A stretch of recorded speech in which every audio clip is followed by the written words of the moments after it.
ഞാൻ അവളോട് കൂടെ വരുന്നെന്ന് ചോദിച്ചല്ലോ. അതോടെ എന്റെ കടമ കഴിഞ്ഞു. ആ അതെ, നീ നിന്റെ ഭാര്യയോടും കുഞ്ഞിനോടും ഒരു തെറ്റും ചെയ്തിട്ടില്ല ഇന്ദ്ര. അത് എനിക്കും ദൈവത്തിനും അറിയാം.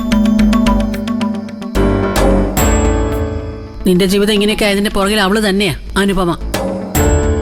അവളുടെ അഹങ്കാരം കൊണ്ട് മാത്രം എല്ലാം ഉണ്ടായത്.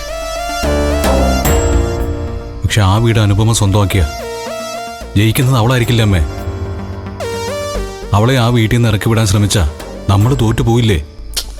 അതൊന്നും ഒരു തോൽവിയല്ല ഇന്ദ്ര. അവക്ക് വീടല്ലേ സ്വന്തമാക്കാൻ പറ്റൂ. പുതിയൊരു ജീവിത അനുപമയ്ക്കുണ്ടാവോ? പക്ഷെ നിനക്കുണ്ടാവും. നീ അവളുടെ മുന്നിൽ ജീവിച്ച് കാണിക്കും. ഏയ്, പുതിയൊരു ജീവിതമൊന്നും എനിക്കും ഇനി ഉണ്ടാവാൻ പോകുന്നില്ലമ്മേ. പിന്നെ നീ പിന്നെ നാണം കെട്ട് അവളുടെ പുറകെ പോവോ ഇന്ദ്ര? എങ്ങനെ ഇപ്പൊ തന്നെ പറഞ്ഞേക്കണം. ഞാൻ വല്ല വിഷം മേടിച്ച് കഴിച്ച് ചത്ത് കളഞ്ഞേക്കാം. നീ ഇനി അവളുടെ മുന്നിൽ തോൽക്കുന്നതിനേക്കാൾ അത് തന്നെയാ നല്ലത്. അനുപമ ആ വീട്ടിൽ തന്നെ തുടർന്നാൽ എനിക്കൊരു സ്വസ്ഥത ഉണ്ടാവില്ലമ്മേ. അവള് പഞ്ചരത്നത്തിലേക്ക് തിരിച്ചു പോയാൽ മതിയായിരുന്നു. അതങ്ങനെ നടക്കൂ ഇന്ദ്ര. അനന്തമാഷ് ആ വീട് വാങ്ങാൻ ഒരു സാധ്യതയില്ലെന്നാ ഇപ്പോഴും എന്റെ വിശ്വാസം. അവളുടെ അമ്മയുടെ കുടുംബത്തിൽ നിന്ന് കിട്ടിയ സ്വത്തും പണവും ഒക്കെ എല്ലാവർക്കും ഒരുപോലെ അവകാശപ്പെട്ടതല്ലേ.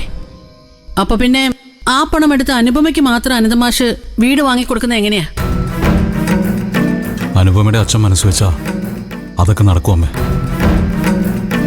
അദ്ദേഹത്തിന് അനുപമയോട് നിർത്തുന്നത് സുരക്ഷിതമല്ലെന്ന് തോന്നിയാൽ മതിയായിരുന്നു. അതൊക്കെ തോന്നും ഇന്ദ്ര. നമുക്കൊരു കാര്യം ചെയ്യാം. അതെ, നമുക്ക് വലിയകാവ് ഭഗവതി പോയിന്ന് തൊഴാം. അവിടുത്തെ തിരുമേനി അർച്ചന നടത്തുന്നവരുടെ രാശി പ്രവചിക്കുമെന്ന് പറഞ്ഞു കേട്ടിട്ടുണ്ട്. നമുക്ക് നിന്റെ പേരിലേ ഒരു ശത്രു സംഹാര പൂജ നടത്താം. മോനെ, ദോഷങ്ങൾ എന്തെങ്കിലും ഉണ്ടെങ്കിൽ വലിയടത്ത് തിരുമേനി പറയും. നമുക്ക് അപ്പൊ തന്നെ എന്തെങ്കിലും ദോഷങ്ങളുണ്ടെങ്കിൽ അതിന് പ്രായശ്ചിത്വം നടത്താം. അതോടെ നിന്റെ മനസ്സിലെ പേടിയും ആദിയും എല്ലാം മാറും. എന്താ?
അനുപമ തിരുവാതിര നക്ഷത്രം ഭാഗ്യസൂക്ത അർച്ചന.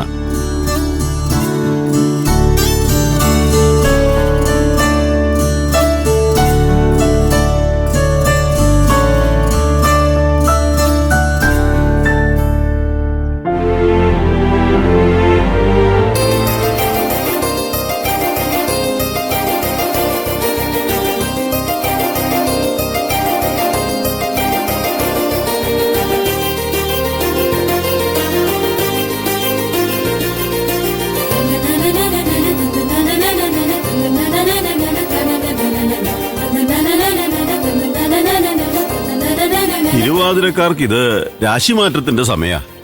സർവദോഷങ്ങളും മാറി സൗഭാഗ്യവും സന്തോഷവും വന്നു ചേരുന്നതാണ്. ഭവന വാഹന ലബ്ധി, സന്താനങ്ങളെ ഓർത്ത് അഭിമാനം, സമൂഹത്തിൽ തലയുയർത്തി നടക്കാൻ ഉതകുന്ന ഉന്നതമായൊരു മാറ്റം തന്നെയാണ് വരാൻ പോകുന്നത്. ദൈവത്തെ മുറുകെ പിടിക്കുക. ആഗ്രഹിക്കുന്നതെല്ലാം വന്നു ചേരുന്ന സമയമാണ്. ഓ ആയിക്കോട്ടെ.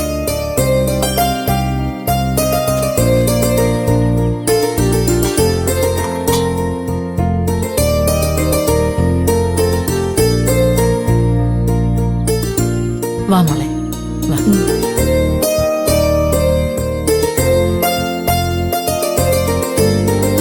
ദൈവം മോളുടെ ഒപ്പം ഉണ്ടെന്ന് ഇപ്പം മനസ്സിലായില്ലേ? സാധാരണ ഫലം ചോദിച്ചാലേ തിരുമേനി പറയൂ. പക്ഷേ മോളുടെ കാര്യത്തിൽ സാക്ഷാൽ ദേവി മഹാമായ അദ്ദേഹത്തെ കൊണ്ട് പ്രവചനം നടത്തിച്ചു മോളെ. ഇനി അനുമോൾ ഒന്നുകൊണ്ടും പേടിക്കണ്ട. ധൈര്യമായി ദൈവവിചാരത്തോടെ മുമ്പോട്ട് പോയാൽ മാത്രം മതി. വാ.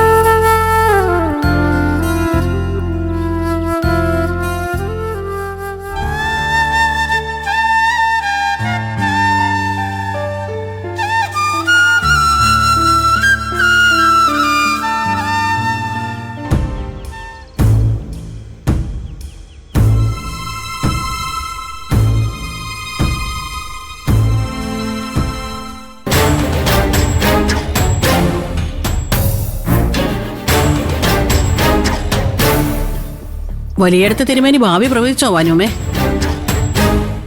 രാശിഫലം മാനിച്ചെങ്കിലും കുടിയൊഴിഞ്ഞു പോവല്ലോ അല്ലേ? തിരുമേനിയുടെ പ്രവചനം എന്താണെന്ന് നീ അറിയുന്നത് എന്തിനാ? ആ, നീ പോയി നിന്റെ മകന്റെ രാശിഫലം എന്താണെന്ന് അറിഞ്ഞോ. വാ മോളെ.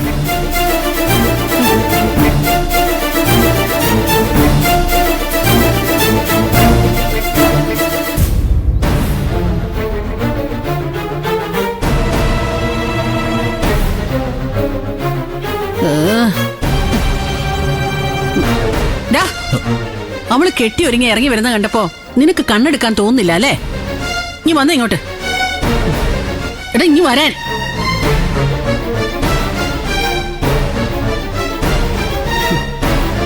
രണ്ടും കൽപ്പിച്ചിറങ്ങിയേക്ക അവള്. ആ നടപ്പും ഭാവം കണ്ടാലറിയാം. ആ നാട്യത്തിലൊന്നും നീ വീണു പോവല്ലേ ഇന്ദ്ര? അനുപമയുടെ മുഖത്തെ ആത്മവിശ്വാസം കാണുമ്പോൾ അവൾ ഈ നാട്ടിൽ തന്നെ പിടിച്ചു നിൽക്കുന്ന അമ്മയെ തോന്നുന്നേ. അതിന് നീ എന്തിനാ പേടിക്കുന്നേ? അവളെ എത്ര നിഗളിച്ചാലും നിന്റെ മുമ്പിൽ ജയിക്കാൻ പോകുന്നില്ല. നീ നടക്ക്.